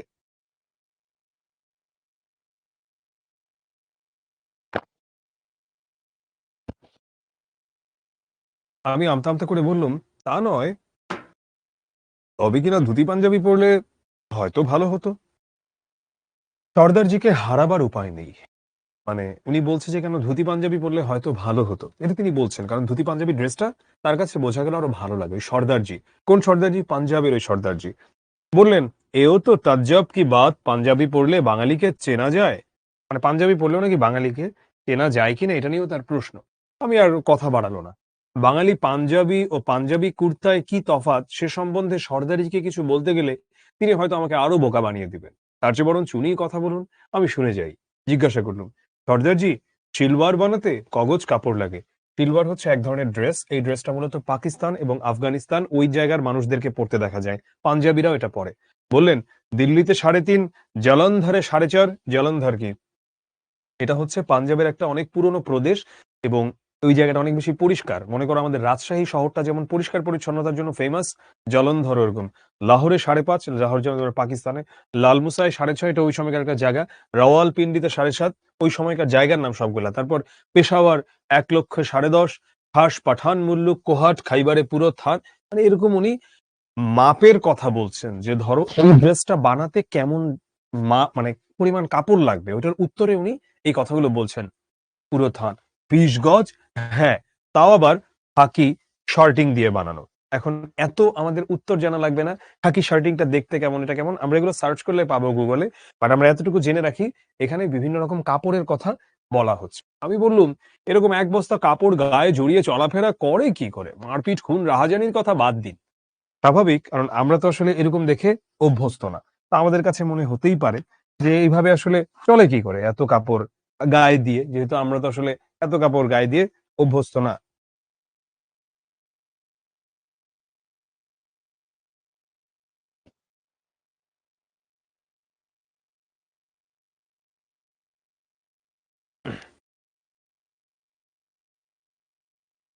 সর্দারজি বললেন, আপনি বুঝি কখনো বায়োস্কোপ যান না? আমি বুড়ো বয়সেও মাঝে মাঝে যাই, না গেলে ছেলে ছোকরাদের মতিগতি বোঝবার উপায় নেই। বায়োস্কোপ কি? এটা ছিল তখনকার দিনে, ধরো কেউ আসলো, এরকম বায়োস্কোপ চালাতো, বায়োস্কোপটা এরকম ঘোরাতো, ভেতরে জাস্ট কিছু ছবি দেখা যাইতো, পয়সা দিয়ে ওটা দেখতে হইতো। আর ধরো তিনি একটা গান গাইতেন। আমরা একটা গান শুনেছি না অনেকেই, দলছুট ব্যান্ডের সঞ্জীব চৌধুরীর গাওয়া, যে তোমার বাড়ির রঙের মেলায় দেখেছিলাম বায়োস্কোপ, বায়োস্কোপের নেশা আমায় ছাড়ে না। ওই বায়োস্কোপ, হ্যাঁ, এই বায়োস্কোপের কথা বলছি। আপনি বায়োস্কোপে গেলে কি হয় যে আধুনিক যুগের পোলাপানের বিহেভিয়ার কেমন ওটা দেখা যায়। এখন ধরো আমি যদি এখন মুভি দেখতে যাই, আমি মুভি দেখি না, আমি যদি মুভি দেখতে যাই, সুপারম্যান বেরিয়েছে, তাহলে তো আমি বুঝতে পারছি এখনকার দিনের আধুনিক পোলাপান কেমন আচার আচরণ করে। তো বোঝবার উপায় নেই। আমার আবার এক পাল নাতি নাতনি, আচ্ছা ওই সর্দারজির আবার অনেক নাতি নাতনি। এই সেদিন দেখলুম 200 বছরের পুরনো গল্পে এক মেম সাহেব ফ্রকের পর ফ্রক পরেই যাচ্ছেন, মনে নেই 10খানা না 12খানা, তাতে নিদেন পক্ষে 40 গজ কাপড় লাগার কথা। সেই পরে যদি মেমরা নেচে কুদে থাকতে পারেন, তবে মদ্দা পাঠান 20 গজি সিলভার পরে মারপিট করতে পারবে না কেন? উনি এটাতে বলছেন যে উনি এরকম বায়োস্কোপে দেখেছেন যে একজন ফ্রেঞ্চ লেডি, তাও 200 বছর আগের গল্প, বিশাল জবরজং জামা কাপড় পরে, মানে অনেক কাপড়, ওটাতে পরে অনেক নাচানাচি করতেছে। তাহলে সেখানে এই পাঠানরা কেন ওইটা পরে মারামারি করতে পারবে না, সিলভার পরে যতই কাপড় হোক না কেন? তো আমি খানিকটা ভেবে বললাম, হক কথা, মানে ঠিক কথা। তবে কি না বাজে খরচ। বাজে খরচ কেন? মানে এত কাপড় কে নিয়ে এগুলো বানানো? ইতোমধ্যে গল্পের ভিতর দিয়ে খবর পেয়ে গিয়েছি যে পাঠান মুল্লুকের প্রবাদ, দিনের বেলা পেশাওয়ার ইংরেজের, রাত্রে পাঠানের। মানে ওই পেশাওয়ার জায়গাটা দিনের বেলা যতই ইংরেজদের দখলে থাকুক না কেন, রাতের বেলা ওটা কার? ওটা পাঠানদের। শুনে গর্ব অনুভব করেছি, গর্ব অনুভব করেছি যে বন্দুকধারী পাঠান কামানধারী ইংরেজের সঙ্গে পাল্লা দিতে পারে, কিন্তু বিন্দুমাত্র আরাম বোধ করিনি। গাড়ি পেশাওয়ার পৌঁছবে রাত 9টায়। তখন যে কার রাজত্বে গিয়ে পৌঁছবো তাই মনে নানা ভাবনা ভাবছি। মানে কোথায় যাবে, কার বাসায় যাবে, এমন সময় দেখি গাড়ি এসে পেশাওয়ারেই দাঁড়ালো। আমি একটু চ্যাটটা রিজুম করে দিলাম, তোমাদের মনে কোনো প্রশ্ন থাকলে বলো। ফিয়াসে শব্দের অর্থ হচ্ছে জীবন সঙ্গিনী। আলাকার্তে ভোজন মানে, আলাকার্তে মানে হচ্ছে অনেক খাবার দাবার ছিল আর কি, এটাকে বলা হচ্ছে, এটা ফ্রেঞ্চ ওয়ার্ড আলাকার্তে। ব্রাদারলি ডিভিশন মানে হচ্ছে, এখানে আমি একটু আগে বলেছি বাঁধন, আমরা একটু ওই খাবারের বর্ণনাতে যাই, হ্যাঁ, নানা ধরনের খাবার, তো পরে যেটা হয়েছে তারা ভাই ভাইয়ের মতোই, হ্যাঁ, খেয়েছে, হ্যাঁ, তাদের মতো খেয়েছে খাবার দাবার আলাদা আলাদা ভাবে। নিদেন পক্ষে যেটা না হলেই না, পুরো দস্তুর মানে সম্পূর্ণ, নেটিভ মানে ওখানকার লোকাল। এত কাপড় পরে লাভ কি? লাভ কি? এটা তো আসলে তাদের জামা কাপড়ের ইয়েটা এমন। হ্যাঁ, সর্দারজিটাকে ওখানে দেখা হয়েছে আর কি, তার সাথে একজন যাত্রী। শান্তিনিকেতন একটা ইউনিভার্সিটি, পেশাওয়ার কি জায়গার নাম, পাঠান কি একটা জাতি, পাঞ্জাবি কুর্তা ড্রেস।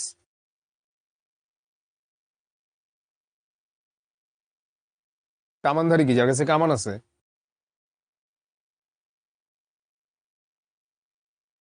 পাঠান আর পাঞ্জাবি কি আলাদা? হ্যাঁ আলাদা।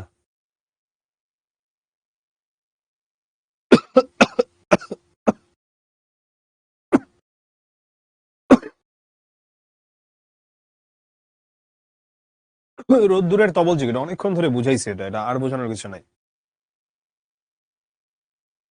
না রে বাবা, আমি হিন্দিতে কথা বলতে পারি না। অ্যাকসেন্ট কি? অ্যাকসেন্ট হচ্ছে বাট একটা ভাষা বিভিন্ন রকম ভাবে বলা যায়, ওটার অ্যাকসেন্ট। যেমন আমি বললাম যে আইতে নদী যাইতে খাল, মোগো বাড়ি বরিশাল। এখন আমি বললাম আসতে নদী যেতে খাল, আমাদের বাসা বরিশাল। দুইটা অ্যাকসেন্ট, ঠিক আছে? যেমন এখন আমাদের গ্রামের ওইদিকে বলে যে যে নাক মুখ বাড়ায় মারাম, পিডা অ্যালবাম, এটার মানে কি? বা ধরো বলছে যে মানে পকে ফ বলে মানে পিটাবে আর কি, এটা বলছে। অফেন ফায়ার মানে ওপেনলি ফায়ার করছে, কিন্তু যখন হচ্ছে তুমি অন্য কোনো অঞ্চলে যাচ্ছ এটা তো এইভাবে বলছে না। এটাই ঠিক আছে। রাওয়ালপিন্ডি এগুলো জায়গার নাম। সর্দারজি কে? এই লোকটা সর্দারজি, ওই তো। হুম, ঠিক আছে, ওকে। চলো আমরা আমাদের শুরু করে দিতে শেষে আরো আরো হ্যাঁ, বলো বলো। আচ্ছা, আরো কোনো প্রশ্ন থাকলে বলো, দেখি আমি তোমাদের আর কি প্রশ্ন আমি দিতে পারি উত্তর।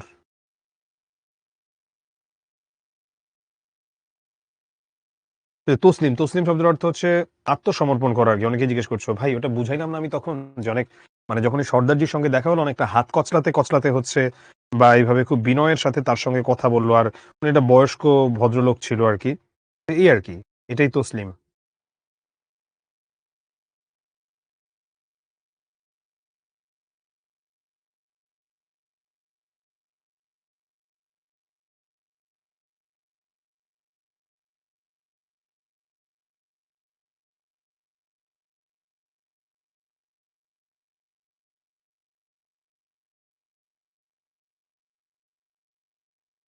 ব্রাদারলি ডিভিশন নিয়ে এত প্রশ্ন আসছে, এটা তো আমি তখনই একবার বোঝালাম যে অনেক রকম খাবার ছিল। একজন কিনেছে জাকারিয়া স্ট্রিট থেকে লেখক, আর ওই সাহেব যিনি তার ওয়াইফ তাকে এগুলো বানিয়ে দিয়েছে। তো ওরা হচ্ছে ভাইয়ের মতো ভাগ ভাগ করে খেয়েছে খাবারগুলো, এই তো। হ্যাঁ, নিদেন পক্ষে, যেটা না করলেই না, যেটা না করলেই না। ঠিক আছে, ওকে। আমার মনে হয় আমরা চলে যাই মূল ক্লাসে। একটা আমি আবার পজ দিয়ে দিচ্ছি, একটা আমি আবার পজ দিয়ে দিচ্ছি, দাঁড়াও। একটা আমি পজ দিয়ে দিচ্ছি, আমরা শুরু করছি আবার। দাঁড়াও।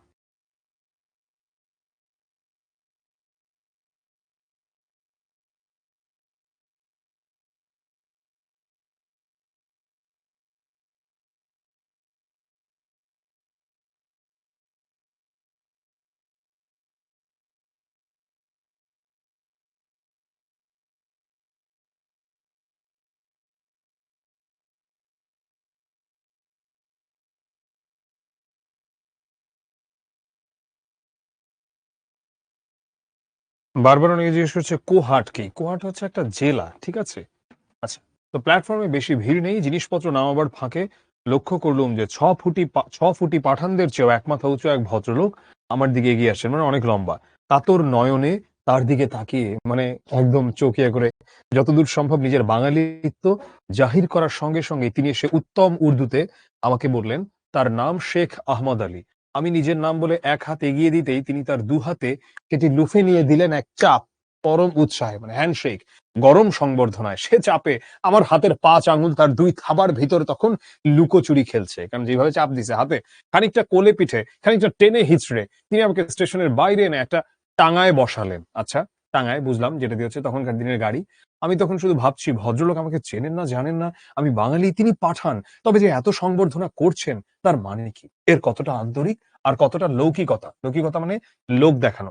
আজ বলতে পারি পাঠানের অভ্যর্থনা সম্পূর্ণ নির্জলা, আন্তরিক। মানে এখানে তিনি বোঝাতে চাচ্ছেন যে পাঠানরা যখন কাউকে ভালোবাসে বা অভ্যর্থনা দেয়, সেটা একদমই আন্তরিকতার সাথেই সেটাকে দিয়ে থাকে। একদমই আন্তরিকতার সাথে সাথে সেটিকে দিয়ে থাকে। অতিথিকে বাড়িতে ডেকে নেওয়ার মতো আনন্দ পাঠান অন্য কোনো জিনিসে পায় না। আর সে অতিথি যদি বিদেশি হয় তাহলে তো আর কথাই নেই। তাহলে কি? তাহলে আর কোনো কথাই নেই। চলো আমরা দেখি।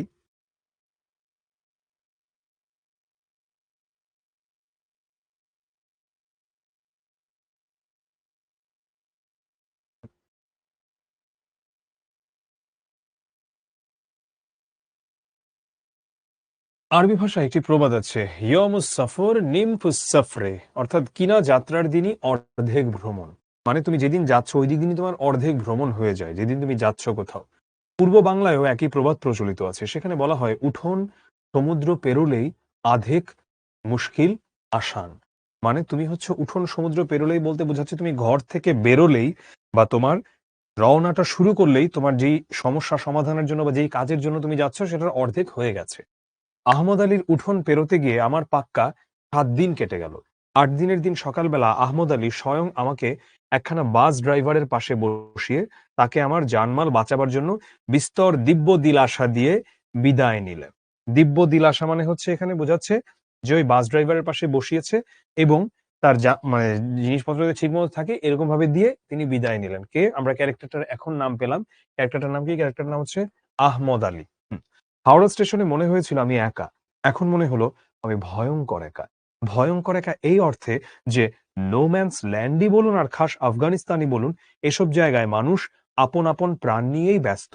সবাই নিজেকে নিয়ে ব্যস্ত। সব সোসাইটি তো আর বাঙালি সোসাইটির মতো না। যে আন্টিরা সারাক্ষণ ব্যস্ত থাকে অন্যের ছেলে জিপিএ 5 পাইল না, জিপিএ 4.2 পাইল এগুলো নিয়ে। এর ঘরে কি, ওর ঘরে কি। তো সব সমাজ তো আর এই বাঙালিদের মতো নিকৃষ্ট সমাজ ব্যবস্থা না। তো নো ম্যানস ল্যান্ড কি বাই দ্য ওয়ে বললো যে এই যে অর্থে নো ম্যানস ল্যান্ডই বলুন আর খাস আফগানিস্তানে নো ম্যানস ল্যান্ড হচ্ছে দুটো দেশের মাঝে একটা জায়গা থাকে, যে জায়গাটা আসলে এই দেশেরও না ওই দেশেরও না। ধরো বাংলাদেশ আর ভারতের মাঝে কিন্তু নো ম্যানস ল্যান্ড আছে। সেটা কি? ওটা বাংলাদেশেরও না ভারতেরও না, ওই জায়গাটা অনিকেত প্রান্তর বলা যায়। তো ওইটাই হচ্ছে নো ম্যানস ল্যান্ড। সাধারণ লোকের বিবেক বুদ্ধি এসব দেশে এরকম কথাই কয়। মানে আফগানিস্তানে, তবু আফগানিস্তান স্বাধীন সভ্য দেশ।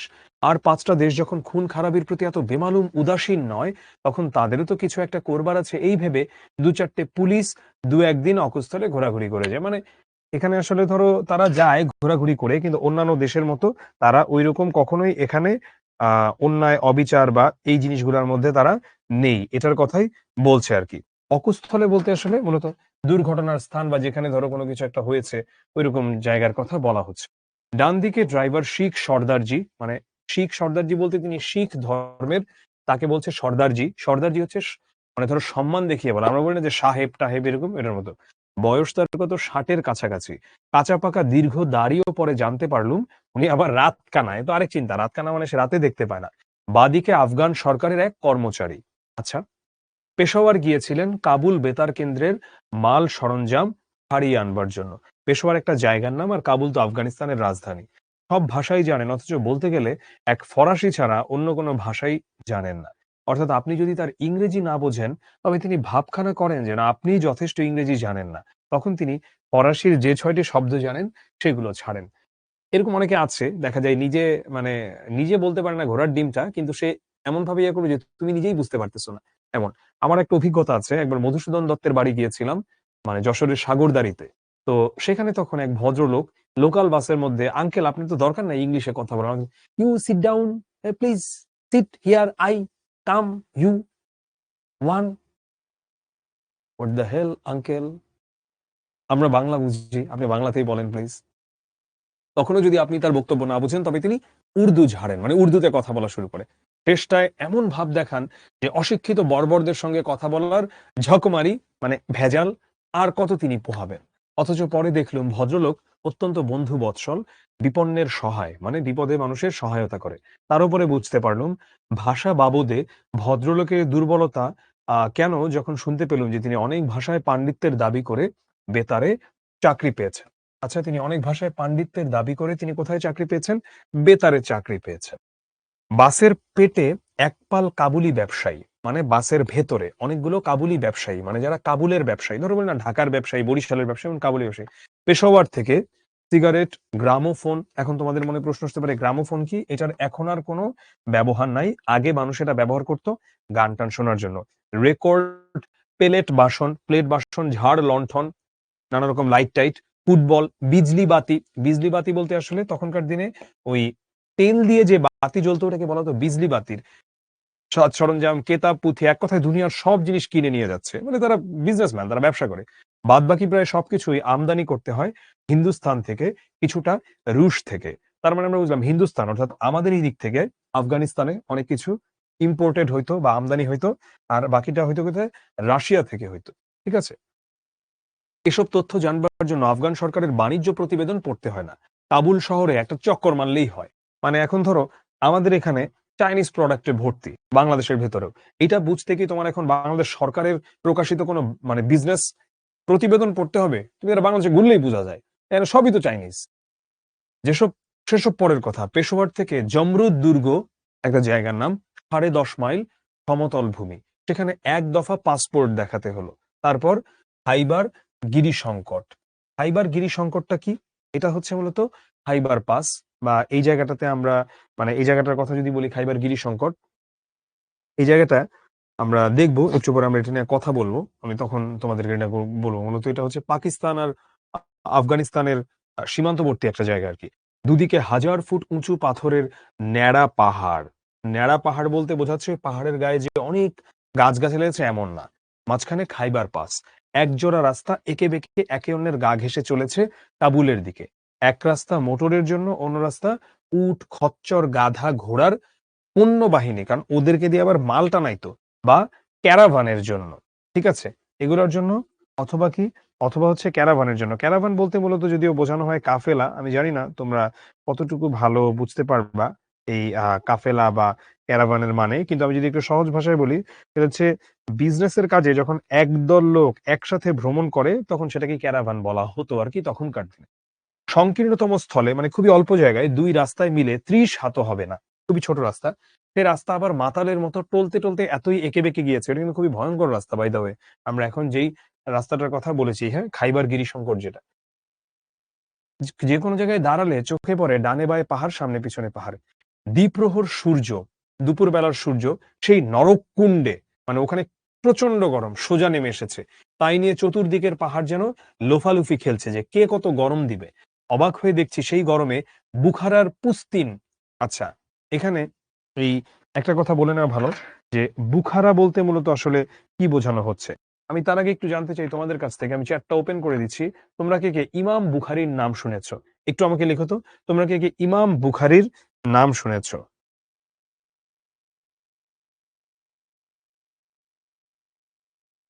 ইমাম বুখারীর নাম কে কে শুনেছো?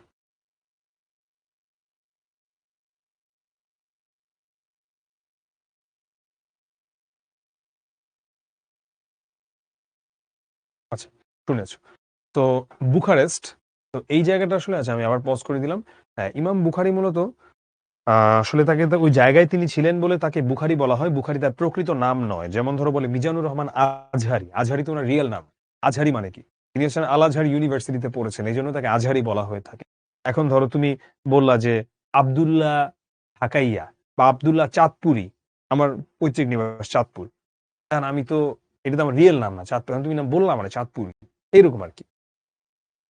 তো অবাক হয়ে দেখছি সেই গরমে বুখারার জায়গার নাম পুস্তিন ব্যবসায়ীরা। পুস্তিন কি? এটা হচ্ছে মূলত এক ধরনের গরম জ্যাকেটের কথা বোঝানো হয়।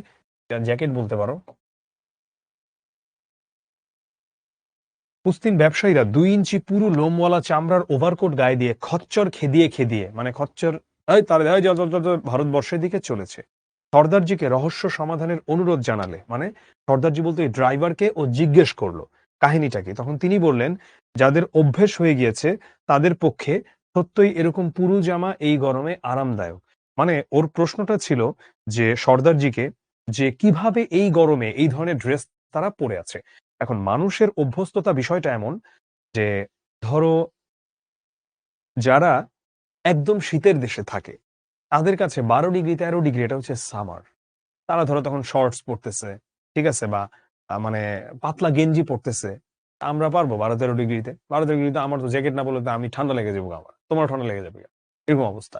তো এটা হচ্ছে সম্ভব। তো সত্যি এরকম পুরু জামা এই গরমে আরামদায়ক। বাইরের গরম ঢুকতে পারে না, শরীর ঠান্ডা রাখে। ঘাম তো আর এদেশে হয় না, আর হলেই বা কি, এরা তার থোড়াই পরোয়া করে। থোড়াই পরোয়া করে মানে ওরা ওটা কেয়ার করে না, ঘাম হোক কি না হোক। তো বাইরের গরমটা ঢুকতে পারতেছে না ওইরকম একটা জামা কাপড় পরে, তো শরীরটা ঠান্ডা রাখে। আর ঘাম যেহেতু এখানে হয় না। এটুকু বলতে বলতে দেখলাম গরমের হলকা মুখে ঢুকে সর্দারজির গলা শুকিয়ে দিল। এখানে হচ্ছে আহ গল্প জমাবার চেষ্টা বৃথা, যে এরকম করে এমন সময় যে এত গরম আমার গলা শুকিয়ে গেছে, এমন যেটা রোজা রাখলে আমাদের হয়। কত দেশের কত রকমের লোক পণ্য বাহিনীর সঙ্গে সঙ্গে চলেছে মাল সামানের সাথে, কত ঢঙের টুপি, কত রঙের পাগড়ি, কত যুগের অস্ত্র গাদা বন্দুক থেকে আরম্ভ করে আধুনিকতম জার্মান মাউজার। জার্মান মাউজার কি? জার্মান বলতে মূলত বোঝানো হচ্ছে, সরি, জার্মান। মাউজার কি? তো আমাদের একটু টিকাতে নিয়ে যাই, হ্যাঁ, মাউজার কি? অনেক বড় গল্প রে আল্লাহ, এটা যে কিভাবে পড়াবো আমি জানি না, আমাদের তো সময় খুব বেশি নাই। জার্মানির একটি অস্ত্র তৈরি কারখানার নাম হচ্ছে মাউজার। তো পল মাউজার এটার প্রতিষ্ঠাতা, এবং এই প্রতিষ্ঠানের ডিজাইনকৃত রাইফেল ও পিস্তল এখনো সারা পৃথিবীতে বিক্রি হয়। তো ওখানে এত রকম প্রোডাক্ট নিয়ে মানুষ যাচ্ছিল, তাই এই কথাটা বলেছে যে এত রকম অস্ত্র দেখতে পাচ্ছি, মনে হচ্ছে যেন কারো কাছে আবার সেই জার্মান মাউজার। দামেস্কের বিখ্যাত সুদর্শন তরবারি, দামেস্কে সিরিয়ার রাজধানী, ওখানে খুব সুন্দর তরবারি হয় সুপারি কাটার জাতির মতো, সুপারি কাটার জাতি দেয় জামধর। মোগল ছবিতে দেখেছিলাম, এটা এক ধরনের অস্ত্র যেটা এখনকার দিনে দেখা যায় না, বাট তখন ব্যবহৃত হতো। বাস্তবে দেখলাম হুবহু সেই রকম গোলাপি সিল্কের কোমর বন্ধে গোঁজা। আচ্ছা, এই কোমর বন্ধে গোঁজা, ওই গোলাপি শিল্পের কোমর বন্ধে গোঁজা এরকম তোমার একটা অস্ত্র। কারো হাতে কানজোখা পেতলে বাঁধানো লাঠি, কারো হাতে লম্বা ঝকঝকে বর্ষা, উটের পিঠে পশমে বোনা কত রঙের কার্পেট, কত আকারের, মানে কত কিছু, এখন এগুলোর বর্ণনা দিচ্ছে তিনি এই জায়গাটাতে। তো আমরা এবারে একটু তাকাই অন্যদিকে, সেটা হলো যে আমার সকল সমস্যার সমাধান করেই যেন ধরাম করে একটা শব্দ হলো কাবুলি। তড়িৎ গতিতে চোখের ফেটা খুলে আমার দিকে বিবর্ণ মুখে তাকালো। আমি সর্দারজির দিকে তাকালাম।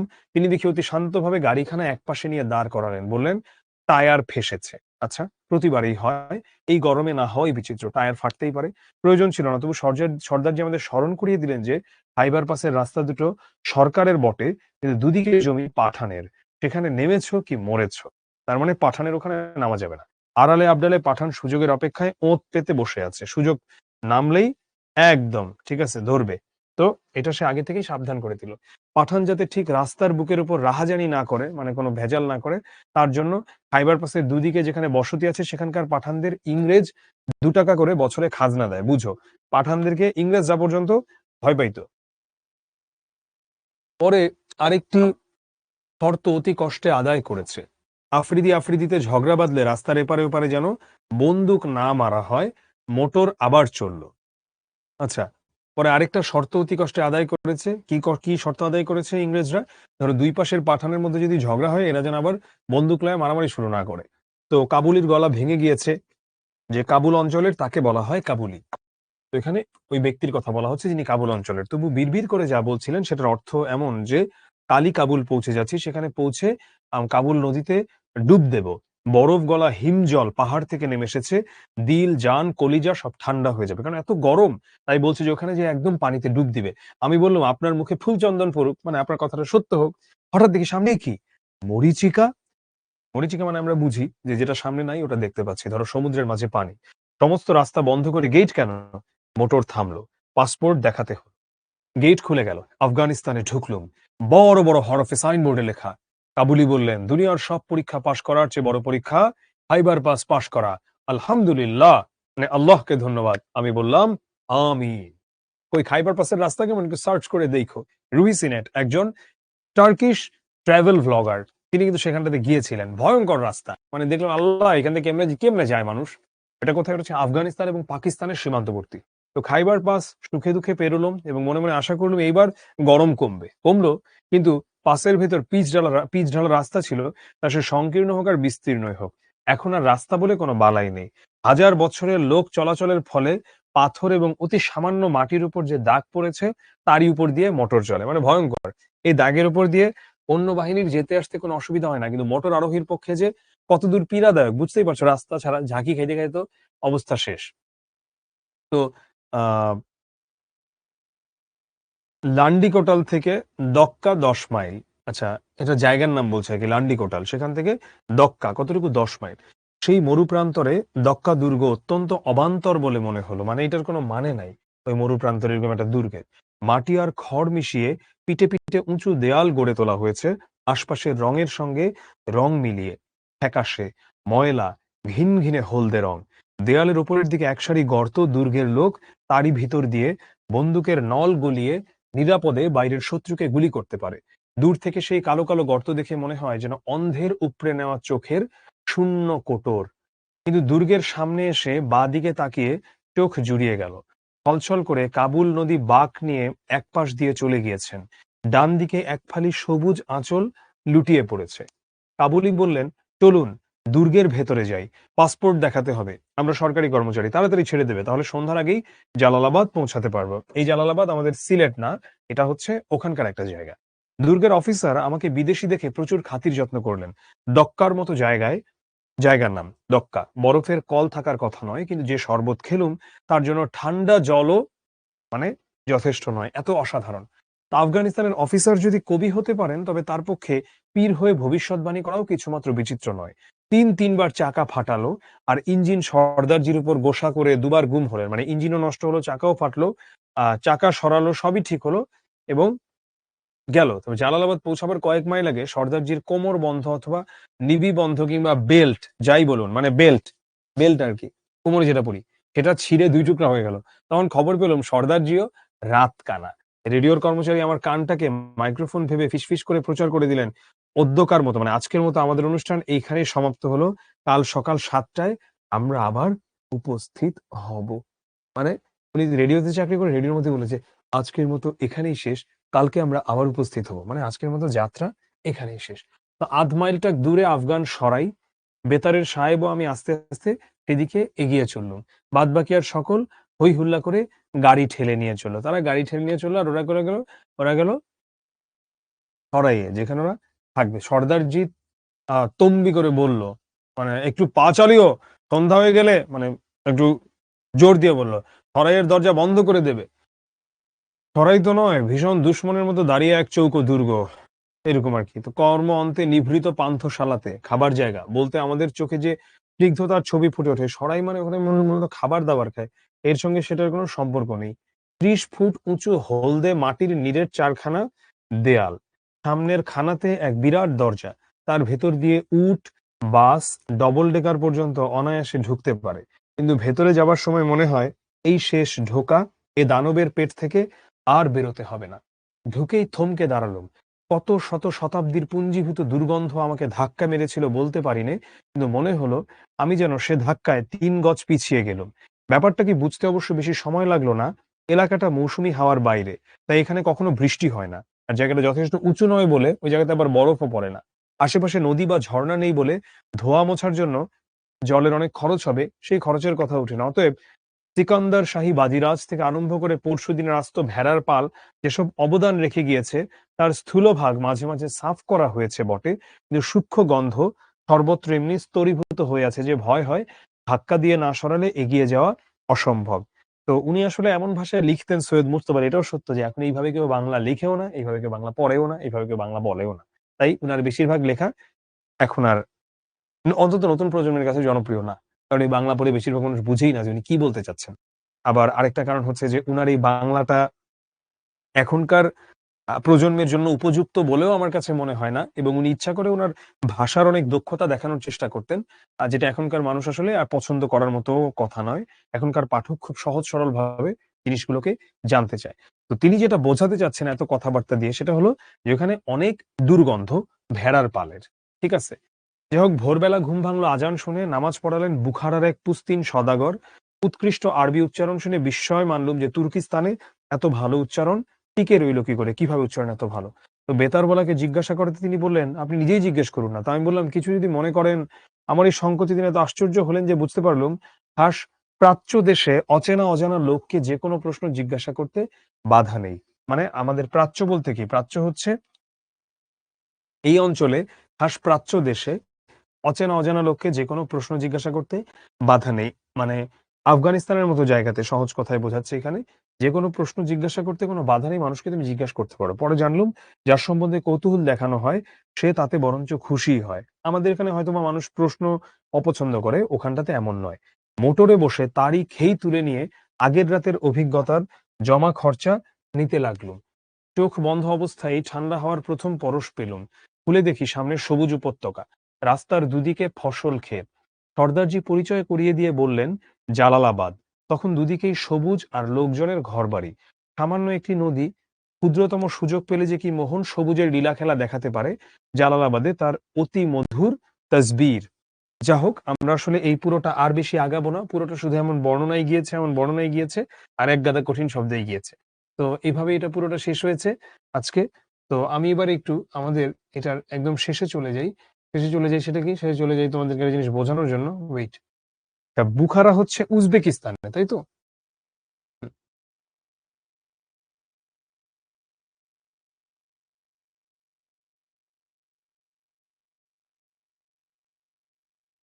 তো সৈয়দ মুজতবা আলীর এটা কোথায় দেশে বিদেশে গ্রন্থ থেকে নেওয়া হয়েছে। এই রচনাটির মধ্য দিয়ে আমরা সৈয়দ মুজতবা আলীর অসাধারণ ভ্রমণ সাহিত্যের সঙ্গেই শুধু পরিচিত হই না, এছাড়া তার জীবনবোধ, সাহিত্য রুচি ও নিজস্ব শিল্প বৈশিষ্ট্যের সঙ্গেও পরিচিত হতে পারে।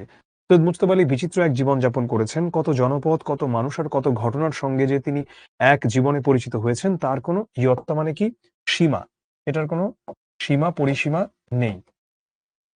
আর সেই জনপদ, সেই মানুষ আর সেই সব ঘটনাকেও তিনি দেখেছেন, কখনো রসিকের চোখে, কখনো ভাবুকের চোখে, এবং কখনো বা বিদগ্ধ পাণ্ডিত্যের মনন ও নিষ্ঠার চোখে। ফলে অনিবার্যভাবেই তার সৃষ্টির মতো ভ্রমণ সাহিত্য হয়ে উঠেছে তুখোর এক জীবন চাঞ্চল্যে ভরপুর কথামালা। গন্তব্য কাবুল সেটার ব্যতিক্রম নয়। হাওড়া স্টেশন থেকে কাবুলের উদ্দেশ্যে যে যাত্রাটি তিনি শুরু করেছিলেন, সেটা শেষ পর্যন্ত একটা খুব সুন্দর অভিজ্ঞতা। এই পরিচয়টাই হয় আমাদের সঙ্গে তার কথার মধ্য দিয়ে। এখানে অনেক কাহিনী আসে, হাসি ঠাট্টা কৌতুক, প্রজ্ঞা, অনেক কিছু এখানে আমরা দেখতে পাই।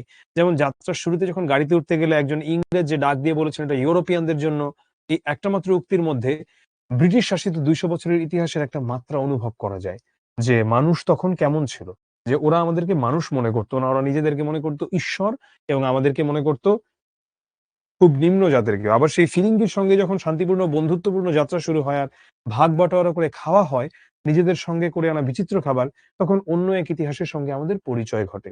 সেই ইতিহাসটা কি মানবিকতার, সাম্যের, সৌন্দর্যের। এই বিচিত্র মানুষজনের সঙ্গে মিলেমিশে আছে নানা ধরনের প্রকৃতি, ভূগোল, ইতিহাস ও নানা সংস্কৃতি। এই রচনায় সৈয়দ মুজতবা আলী তার বিপুল অভিজ্ঞতার একটি অতি তাৎপর্যপূর্ণ অধ্যায়ের পরিচয় তুলে ধরেছেন। তো এই ছিল আমাদের আজকের পাঠ। আমি ক্লাসটা এখন শেষ করে দিব। ক্লাসটা আরেকটু নিলে তোমাদের মাথাও গরম হয়ে যাবে। HW থাকলো এটা, তোমরা এটা অ্যান্সার করবা। আমি ক্লাসটা এখানে শেষ করে দিচ্ছি। তোমাদের মনে যদি কোনো প্রশ্ন থাকে আমি তোমাদেরকে বলবো, তোমরা একটু কাইন্ডলি গ্রুপে করবা। আর এরপরে আমি চ্যাটটা আবারও রিজুম করছি, যদি শেষ মুহূর্তের জন্য কিছু জিজ্ঞেস করতে চাও তোমরা চাইলে জিজ্ঞেস করতে পারো। খচ্চর কি একজন জিজ্ঞেস করেছে। খচ্চর হচ্ছে এক ধরনের প্রাণী, এটা দেখতে কিছুটা গাধার মতো, কিছুটা ঘোড়ার মতো, এমন। হুম, নিজেরা পড়ে ফেলতে পারো। HW এসএস কেন নেওয়া লাগবে রে বাবা, এটা তো হচ্ছে ইয়েতেই আছে, এই কি বলে এটা, এটা তো হচ্ছে এখানেই আছে সরাসরি।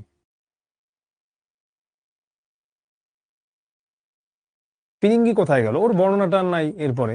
হুম, গল্পটা কি ইম্পর্টেন্ট কিনা, গল্পটা ইম্পর্টেন্ট, ইম্পর্টেন্ট গল্পটা। পাঞ্জাবরা কি ধর্ম, পাঞ্জাবিদের সাদিয়া মেইন ধর্ম হচ্ছে শিখ তারা।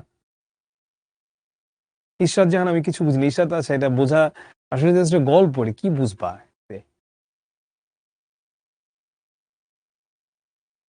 স্মার্ট বুক কোথায় পাবো, স্মার্ট বুক বুঝলাম না, প্র্যাকটিস বুক হতে পারে, বাট স্মার্ট বুক বলতে বুঝলাম না, স্মার্ট বুক বলতে কি বোঝাচ্ছ তুমি? এক্সামের জন্য কতটা ইম্পর্টেন্ট, এক্সামের জন্য বেশ ইম্পর্টেন্ট এটা।